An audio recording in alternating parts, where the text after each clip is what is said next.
Good morning, everybody. Welcome back. Hey, today's manna number 7, is one that pertains just to the lunchroom or when you're eating. So even if you're having a snack in your room, this one is important for you. And the manna reads, after eating, be responsible for your items and your area.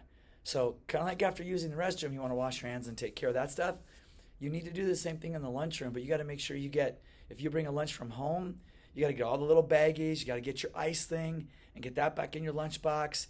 If you've got food left over, that goes back in your lunchbox to either take home, or maybe there was something you didn't eat. Maybe you didn't eat the fruit snacks, or maybe you left, I don't know, your juice box, you didn't drink that. So those things go back in your lunchbox and then go in your teacher's bin.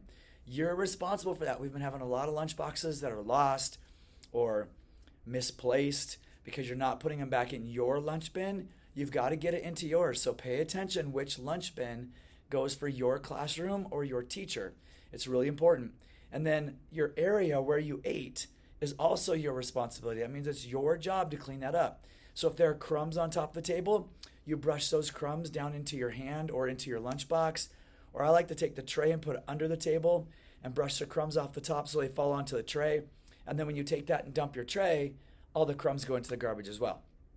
So then don't forget the bench and the floors. You also need to pick that up. It gets to be a lot of work to do after 360 kids, 370 kids come through there and eat every day. It can be a lot of trash. So we need you after we do the number 1, which is gather your things. So that's when you start putting your things back in your lunchbox. If you had a lunch from school, that's when you start grabbing your napkin, putting your milk back on your tray, doing those things, looking for bigger items, maybe a leaf of lettuce or whatever that you can grab, put back on your tray. That's for number 1. When we give you a number 2, that means you stand up. That's your chance to look under the table and the bench to make sure you cleaned up that area.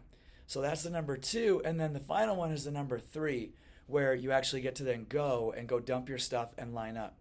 Remember, you're still responsible for what that atmosphere, what the environment is like and how it feels in the lunchroom.